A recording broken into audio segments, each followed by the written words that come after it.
I always represent myself, not only just American, but also Nepali Buhari and also Indian girl. So that's first representation. मेरा goal है कि किस भी तरीके से हम नेपाल की जो इतनी अच्छी हेरिटेज है, इतनी एंशियंट हेरिटेज कल्चर है, उसको किस तरह से हम लेके आए इंटरनेशनल प्लेटफॉर्म पे। आज भी जो डेफिनेशन है ब्यूटी की, वो बस शायद गोरा रंग है। ब्यूटी इज़ बियॉन्ड गोरा रंग। ब्यूटी चाहे आप मोटे हो, चाहे पतले, चाहे लंबे, चाहे छोटे, चाहे काले, चाहे गोरे, ब्यूटी इज़ आपका कॉन्फिडेंस। अगर आप अपने कॉन्फिडेंस को लेके कुछ काम करते हैं तो that's real beauty. Also beauty is making sure that you own your identity. आप जिस भी शहर के, गांव के, नेशन के, कल्चर के हैं, मेक श्योर आप उसे कभी नहीं भूलें। वो रियल ब्यूटी होती है। तो अपनी जो रूट्स है उसे कभी ना भूलें। नमस्कार आदरणीय पत्रकार साथीहरू, आज रिपोर्टर्स क्लब नेपालमा भारतीय छोरी नेपाली बुहारी र अहिले उहाँ अमेरिकामा हुनुहुन्छ र अमेरिकामा जुन किसिमको प्रतियोगिता भयो, युएसए युनिभर्सल प्रतियोगितामा उहाँ विजेता हुनुहुन्छ। त्यसैले म मेनु गुप्ताजीलाई धेरै धेरै बधाई र सफलताको शुभकामना दिन चाहन्छु। तपाईले नेपालको नाम विश्वव्यापी रूपमा राख्नको लागि महत्त्वपूर्ण भूमिका निर्वाह गर्नुभएको छ। सबै साथीहरूलाई आग्रह गर्न चाहन्छु, ताली बजाएर उहाँलाई अभिनन्दन गरिदिनुहोस्। एकदम मैले राम्रो गर्नुभयो, ताली बजाएर सबैले ताली बजाउनुहोस्, खुसीका साथ उहाँलाई स्वागत गर्नुहोस्, उहाँलाई बधाई दिनुहोस्, सफलताको शुभकामना दिनुहोस्। मेनु गुप्ताजी जितिसकेपछि पहिलो पटक नेपाली सञ्चार जगतको सामु हुनुहुन्छ, सञ्चार क्षेत्रको सामु हुनुहुन्छ, सञ्चारकर्मीको बिचमा हुनुहुन्छ र उहाँले आज यो उहाँको यो यात्राको बारेमा इन्डिया नेपाल हुँदै अमेरिका पुगेर एउटा नारीले जुन किसिमको प्रतियोगितामा भाग लिएर विनर बनेर आउँदाखेरि हामी सबै नेपालीको छाती गर्वले फुलेको छ। एकदम खुसीका साथ म भन्न चाहन्छु, एकजना नारी, सफल महिला, उहाँको जुन प्रतिभा, क्षमता, सुन्दरता, सबै कुराले उहाँलाई साथ दिएको छ। त्यसैले जीवनमा मान्छेमा हुनुपर्ने गुणहरूको कुरा गर्ने हो भने एउटा नारी सफल बन्नको लागि उसले गरेको त्याग, सङ्घर्ष, बलिदान, योगदान, भूमिका र श्रीमती भइसकेपछि, अझ विवाह गरिसकेपछि कुनै नारीले जुन किसिमको प्रगति गर्छ त्यो अत्यन्त हृदयदेखि नै सम्मान र श्रद्धा र प्रशंसा सबै कुराले उहाँलाई हामीले आज बधाई र सफलताको शुभकामना दिनुपर्छ। त्यसैले म धेरै कुरा बोल्न चाहन्न, उहाँको सबै परिवारको सदस्य यहाँ हुनुहुन्छ, सबै व्यक्तित्व यहाँ हुनुहुन्छ। माननीय गुप्ताजी हुनुहुन्छ, तपाईँको चिनेको भाइ व्यक्तित्व हुनुहुन्छ।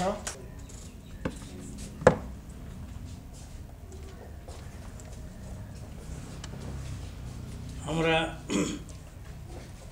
आदरणीय पत्रकार बन्धु, म कपिलवस्तु जिल्लाको क्षेत्र नम्बर 3 बाट नेकपा एमाले को पार्टीबाट म संसद चुनेर आएको छु प्रत्यक्ष रूपमा। र यहाँ मीनु गुप्ता भन्ने मेरो कान्छी बुहारी हुनुहुन्छ। मेरो 4 जना छोरा, 4 जना अमेरिकामा छन् र सबैको वहाँ बिजनेस र सर्भिस पनि छ। 4 जनाको वाइफ श्रीमतीहरू पनि सर्भिसमा छन् र व्यापारमा व्यस्त छन्। वहाँ के छ भनेदेखि वहाँ टप 6 मा पहिले युनिभर्स 2023 मा सेलेक्ट हुनुभयो फिलिपिन्समा। त्यसपछि मिसेस युएसए युनिभर्स 2023 मा, फेरि मिसेस एसिया युएसए 2021 मा।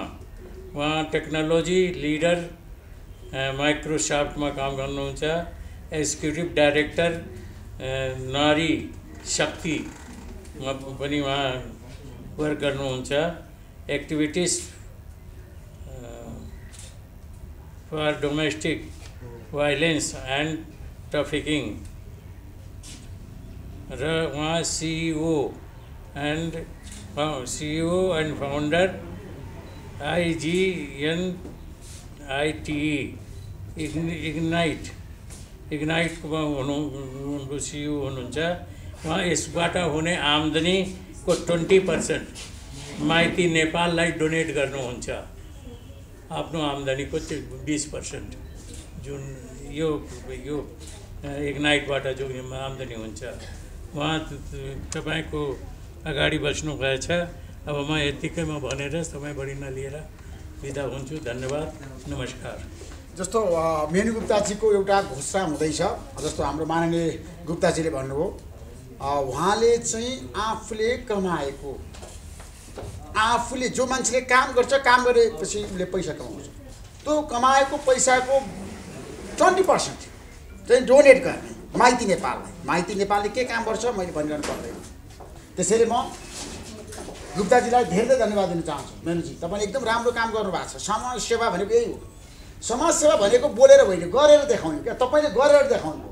किनभने तपाईँले अब जुन डोनेट गर्ने भनेर भन्नुभयो, हामी कहाँ के भने अहिलेको अवस्थामा मान्छेले बोल्छन्, काम गर्छन्, तर एक्सन गर्दैन। तपाईँ एक्सन ओरिएन्टेड लेडीपट्टि, तपाईँमा जुन किसिमको गुण छ, क्षमता छ, सुन्दरता छ, होइन?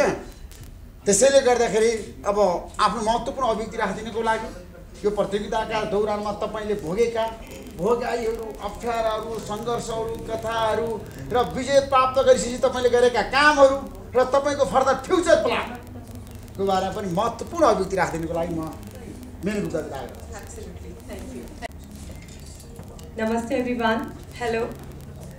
Before I share my journey and my experiences, I would like to extend my huge thank you and shout out first of all to esteemed Rishi Dhamala ji, Mananiya Shri Mangal Prasad Gupta ji, you all amazing journalists taking your time, energy, passion and dedication. Esteemed Mr. Prem Bhushan Gupta ji and everybody else who's present here. Ani, because I'm born and raised in India, mero Nepali isto paripak chaina.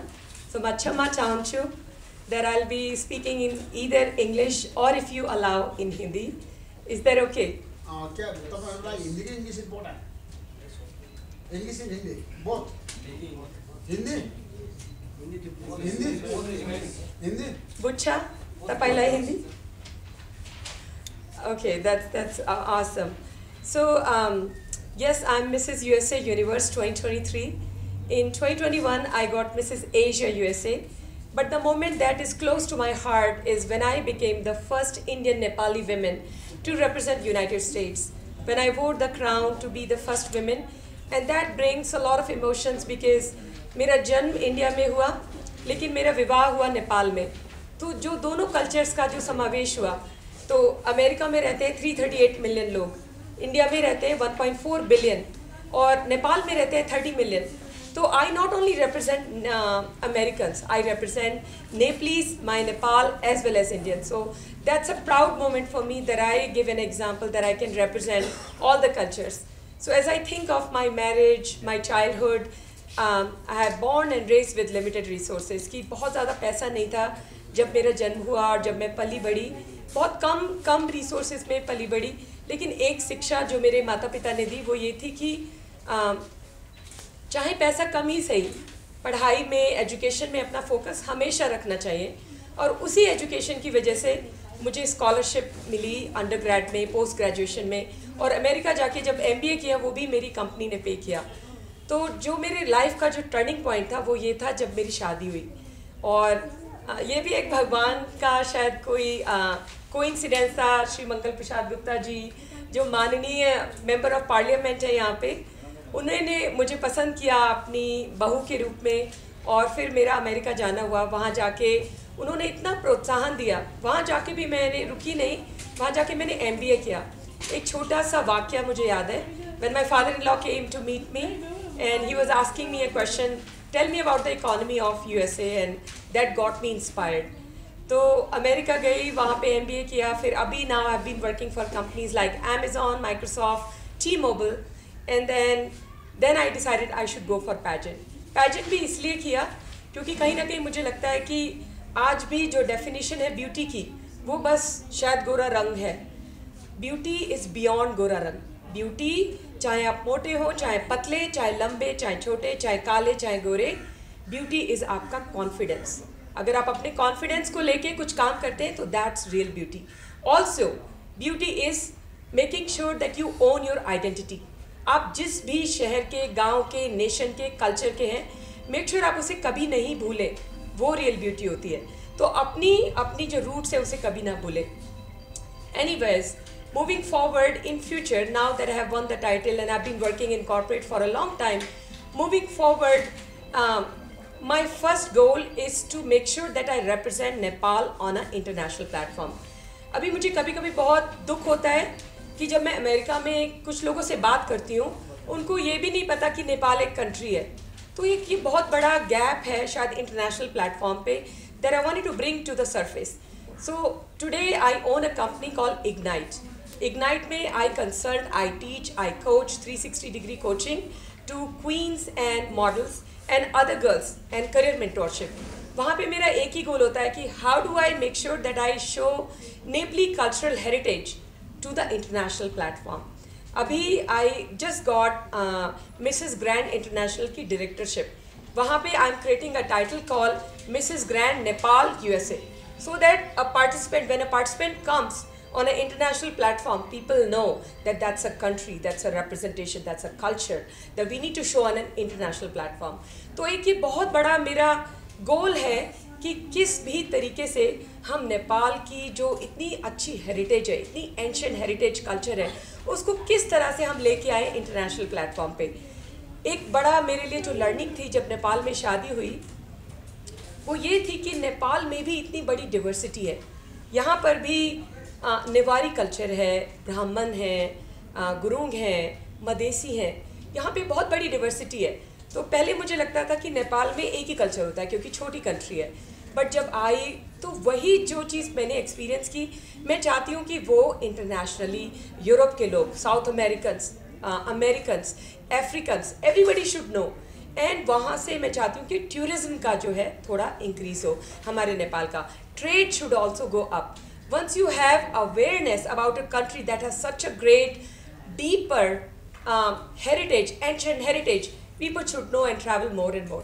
So मुझे लगता है कि there are opportunities in Nepal for tourism, for trade, for cultural collaboration, and also for security. And on those grounds, we can move the country, the girl power, the emancipation, the empowerment to a whole different level. So with that, I'll wrap up and I'll say huge thank you to you all for giving me your time, passion, energy and dedication. Thank you so much. अगर आप नेपाली बोलेंगे तो मलाई पूछा अलिकति, if I don't understand I'll ask questions. तपाईले नेपालको कल्चरलाई चाहिँ इन्टरनेशनली कसरी रिप्रेजेन्ट गर्नुहुन्छ? Yeah. तपाईले चाहिँ कसरी गर्न सक्यो भनेर आइडिया आफूले सोच्नु भएको छ, त्यसलाई कसरी अन्तर्राष्ट्रिय तपाईँको माध्यमबाट? Right. तपाईको प्लान के छ? So first plan is that any time I go and speak in any platform. So we were celebrating International Women's Day and I was talking to Anuradha Koirala ji that time. So now that I go to universities, I go to different platforms and other institutions, I always represent myself, not only just American, but also Nepali Buhari and also Indian girl. So that's first representation. Second, I now own a directorship of Mrs. Grand pageant. It's an international pageant. जो हमारी winners होंगी, they will go to Vietnam to compete. तो वहाँ पे I'm creating a title called Mrs. Grand Nepal USA. So that there is a one title that one country represents, so that's another representation, that when a girl comes and represents her culture, evening gown, national costume round, that's another representation. And then I'm now actively involved with NRN, which is Non-Return Nepali organization back in USA. And also I do cultural programs with our Nepal Seattle Society, because I live in Seattle. So those are certain grounds. That's how I try to represent more and more about Nepali culture. We have about, so I live in Seattle, we have about 800 Nepalese living in Seattle, and majority of them know me and I know them. But I do fundraising through my concerts, I sing, we do dancing. Even though it's a Nepali event, I try to do my own dance. But that's how I try to bring, okay, whichever way is possible, and invite not only just Nepali but also Americans, so that not only our people can see our cultural heritage, but also non-Nepali can come and experience what we have to offer. So those are the places where I represent Nepal.